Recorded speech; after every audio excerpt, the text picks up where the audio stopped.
Good afternoon students. बेटे आज मैं आपको राम लक्ष्मण परशुराम संवाद के लघु प्रश्नोत्तर करवा रही हूँ। ठीक है बेटे, लघु प्रश्नोत्तर। तो इसमें इस तरह से अगर आप तैयार करेंगे तो आपको मल्टीपल चॉइस जब क्वेश्चन आएंगे तो आराम से आप कर सकते हैं। अब पहला क्वेश्चन है बेटे, इसमें राम लक्ष्मण परशुराम संवाद कहाँ से लिया गया है? तो कहाँ से लिया गया है? रामचरितमानस के बालकांड से। फिर क्वेश्चन बनता है इसमें, रामायण में कितने कांड हैं? तो क्या आंसर आ जाएगा यहाँ पे? 7 कांड हैं। कितने कांड हैं? 7 कांड। तो आप देखो बेटे, मैंने यहाँ पे ये तो नहीं पूछा कि कौन कौन से हैं, पर मैं आपको बता रही हूँ कि 7 कांड कौन कौन से हैं। अयोध्या कांड, बाल कांड, अरण्य कांड, किष्किंधा कांड, सुंदर कांड, लंका कांड और युद्ध कांड, ये 7 कांड है। अब इसमें तीसरा क्वेश्चन है, विनय पत्रिका, कवितावली तथा रामचरितमानस की भाषा क्या है? तो विनय पत्रिका और कवितावली की भाषा ब्रज है और रामचरितमानस की भाषा अवधी है। कभी कभी बच्चे जब पूरा ज्ञान नहीं होता तो वो सोचते हैं कि तुलसीदास हैं, तुलसीदास ने तो अवधी भाषा में ही लिखा है तो अवधी लिख लेते हैं। इसलिए बेटे हर पॉइंट को बहुत ध्यान से आपने याद करना है और समझना है।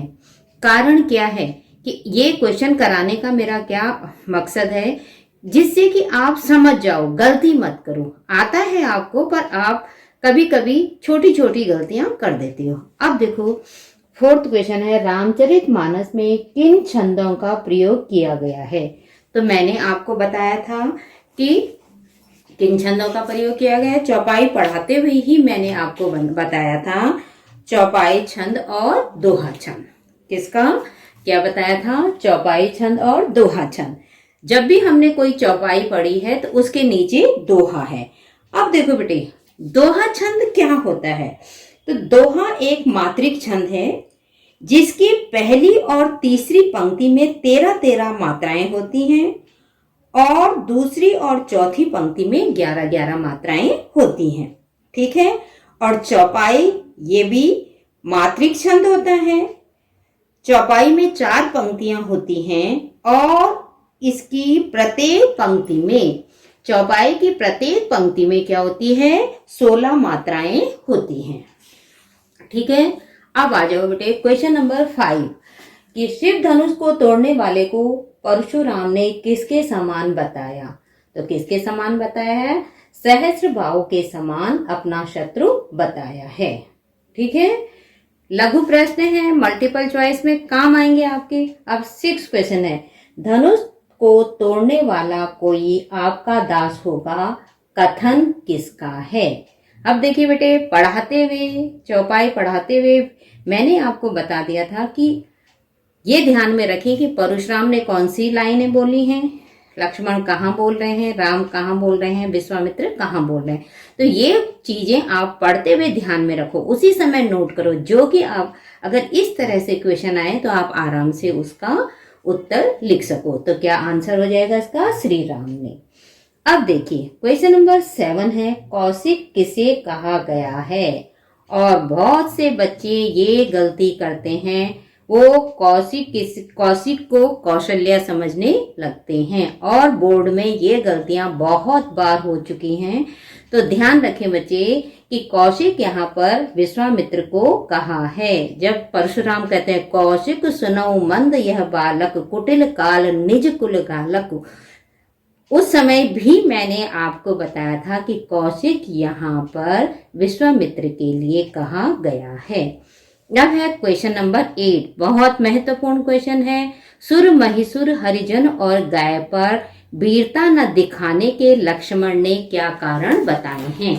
तो लक्ष्मण ने क्या कारण बताए यहाँ पे कि इनको मारने से क्या होता है? पाप लगता है। इनको मारने से पाप लगता है और इनसे हारने पर क्या होता है? हमारा अपयश फैलता है। तो 2 कारण बताएं कि अगर हम इनको मारेंगे तो हमें पाप लगेगा और अगर हम इनसे हारेंगे तो हमारे कुल का अपयश होगा। अब देखो, ये लाइनें थी, सुर महिसुर हरिजन और गाई, हमरे कुल इन पर न सुराई, कि हमारे कुल के लोग कभी इन पर वीरता नहीं दिखाते। अब क्वेश्चन नंबर 9, भान वंश राकेश कलंकु में कौन सा अलंकार है? अब देखिए बेटे, बुक के अंदर से जब अलंकार आते हैं तो बच्चे घबरा जाते हैं।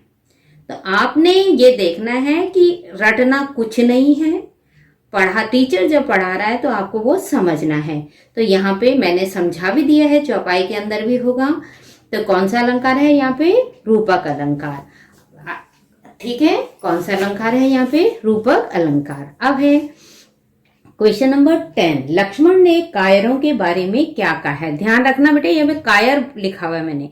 तो लक्ष्मण ने कायरों के बारे में कहा है कि कायर पुरुष अपने शत्रु को सम्मुख देखकर अपनी वीरता की प्रशंसा कर शत्रु को डराना चाहते हैं। ये तो कायरों के बारे में कहा। लक्ष्मण ने वीर योद्धा की क्या विशेषताएं बताएंगे? क्वेश्चन नंबर 11 में, वीर योद्धा अपनी वीरता का बखान स्वयं नहीं करते। वीर योद्धा युद्ध भूमि में युद्ध करते हैं, अपने वीरतापूर्ण कार्यों से अपना परिचय देते हैं। सूर समर करनी करई, कही कहीं न जना वही आप, विद्यमान रण पाए रिपु, कायर कतई प्रताप। कि रणभूमि में शत्रु को सामने देखकर कायर व्यक्ति ही केवल प्रलाप करते हैं, बातें बनाते हैं। क्वेश्चन नंबर 12 देखो, बहुत महत्वपूर्ण। ये आज के समय के लिए, हर व्यक्ति के लिए, बच्चों के लिए, बड़ों के लिए, विद्यार्थियों के लिए बहुत उपयोगी है। क्या क्वेश्चन है? साहस और शक्ति के साथ विनम्रता हो तो बेहतर है, स्पष्ट कीजिए। आपके अंदर साहस है, आपके अंदर शक्ति है, और अगर आप के अंदर विनम्रता नहीं है तो ये दोनों ही गुण क्या हैं? बेकार हैं। तो उसके अंदर विनम्रता होनी आवश्यक है। क्यों? क्योंकि साहस और शक्ति के बलबूते पर व्यक्ति कभी कभी उदंड हो जाता है, गलत कार्य कर लेता है, परंतु विनम्रता उस पर अंकुश लगाने का कार्य करती है। तो सीधे आंसर देखिए, साहस हमें आगे बढ़ने के लिए प्रेरित करता है, शक्ति विषम परिस्थितियों में संघर्ष करती है या कराती है, विनम्रता इन दोनों पर नैतिक अंकुश का काम करती है।